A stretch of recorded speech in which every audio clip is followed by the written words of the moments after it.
कानी बहू। किशोरी लाल जी के बेटे राघव की शादी की बात जगह जगह चल रही थी, लेकिन किशोरी लाल जी को कोई लड़की पसंद ही नहीं आती थी। और उसकी एक ही वजह थी, किशोरी लाल जी का लालची होना।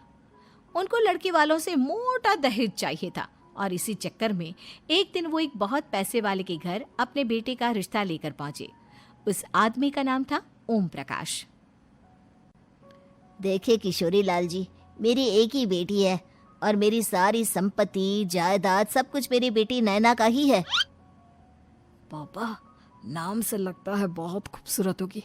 कितना अच्छा नाम है ना, नैना।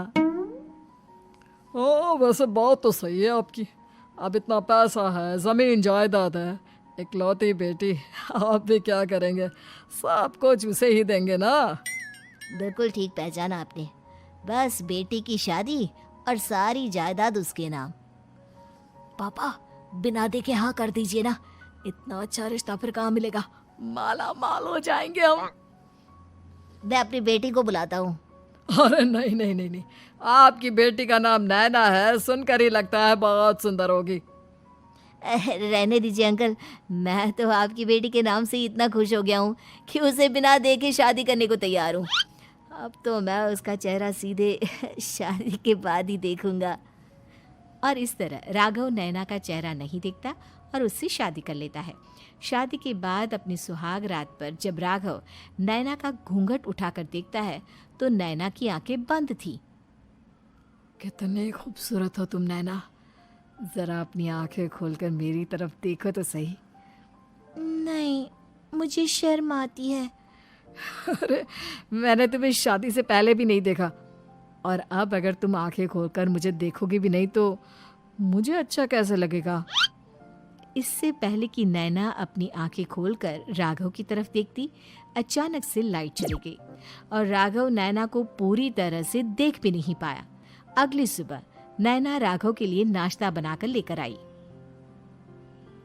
अरे ये क्या, आधा पराठा सीका हुआ है और आधा बिल्कुल कच्चा। ये तुमने क्या किया नैना? बहू, तुमने क्या आधा पराठा तवे से नीचे लटका कर रखा था, जो आधा सिका है और आधा कच्चा? मुझे जितना दिखेगा उतना ही तो सीखूंगी ना पापा जी।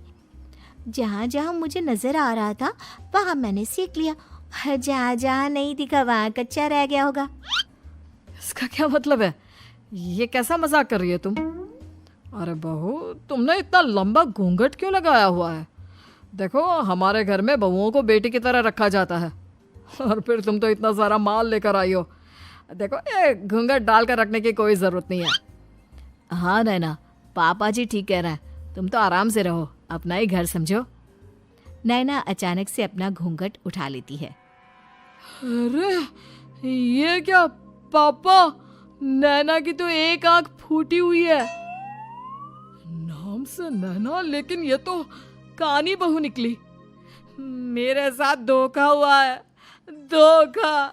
बिना दिखाए अपनी कानी लड़की मेरे संग ब्याह दी। मुझे कानी बीवी नहीं चाहिए।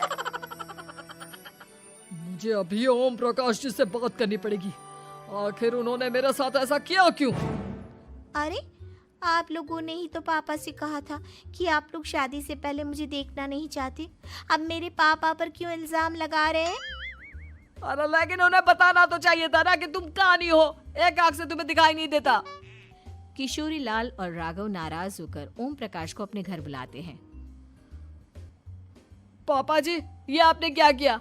शादी से पहले बताया क्यों नहीं कि नैना की आंखों में परेशानी है? अरे, आप ही ने तो लड़की देखने से मना कर दिया था। और लेकिन आप बता तो सकते थे। आपको तो हमारी बेटी की प्रॉपर्टी चाहिए थी, वो भी पूरी की पूरी। अब क्या हुआ अगर उसे आधा दिखाई देता है? प्रॉपर्टी तो आपको पूरी मिल गई ना। अरे ये क्या बात हुई? मेरी शादी प्रॉपर्टी से नहीं, आपकी बेटी से हुई है। अब ये तो पहले सोचना चाहिए था, तब तो मेरी प्रॉपर्टी देखकर तुम्हारी जुबान लप लपा रही थी। लेकिन मैं कानी लड़की को अपनी बीवी बनाकर नहीं रख सकता।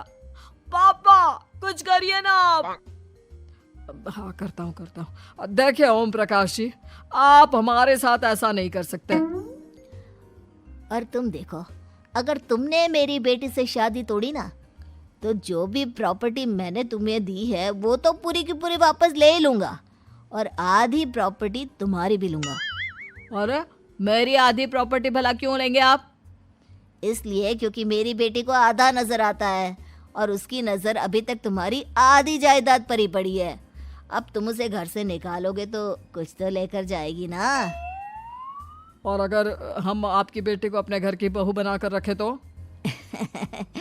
तो तुम्हारी पूरी प्रॉपर्टी तुम्हारी ही रहेगी, और जो मैंने तुम्हें दिया है ना, उसमें से बस मैं आधा लेकर जाऊंगा।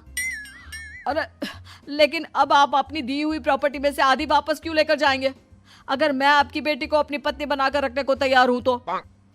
इसलिए ताकि भविष्य में अगर तुम मेरी बेटी को धोखा दो तो उसके पास कुछ तो रहे जो पति का हो।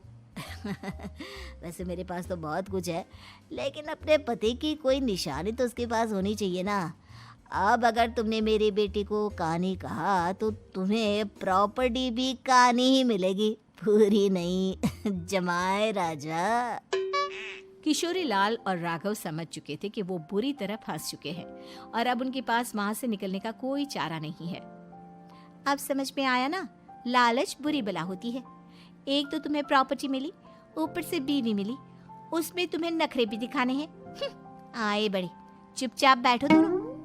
कुछ दिनों के बाद नैना राघव की कार लेकर बाजार घूमने निकलती है और जब कार लेकर वापस आती है, ये क्या? एक तरफ से मेरी गाड़ी पूरी खराब हो चुकी है। लगता है तुमने मेरी गाड़ी को किसी दूसरी गाड़ी के साथ एक्सीडेंट किया है। अरे अरे कितना बड़ा नुकसान कर दिया तुमने बहू। वो क्या है ना पापा जी, मुझे एक आंख से दिखाई नहीं दे रहा था, सामने से गाड़ी आ रही थी। मुझे तो सिर्फ आधा ही दिखाई दिया और वो गाड़ी मेरी कार से रगड़ते हुए निकल गई। अब मैं क्या करूं बताओ? आप इसे ठीक कराने के पैसे कौन देगा? तुम्हारे पापा?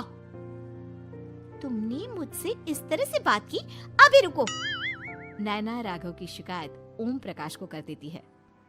देखो राघव, अब जो मेरी आधी प्रॉपर्टी तुम्हारे पास थी ना, उसमें से आधी और मैं लेकर जाऊंगा, क्योंकि तुमने मेरी बेटी को डांटा। अरे नहीं नहीं पापा जी, गलती हो गई, माफ कर दो। गलती की तो कोई गुंजाइश ही नहीं। अगली बार मेरी बेटी को डांटा तो बची हुई आधी में से आधी और ले जाऊंगा। लालच के चक्कर में हम दोनों ने बहुत बड़ी गलती कर दी बेटा। एक तो तुम्हें कानी बहू मिली और ऊपर से जो माल मिला वो भी काना। इस तरह राघव की हर एक गलती पर ओम प्रकाश उसकी प्रॉपर्टी का आधा आधा हिस्सा लेकर अपना सारा माल वापस ले गया और राघव को कानी बीवी से काम चलाना पड़ा। भाई लालच वाकई में बुरी बला है।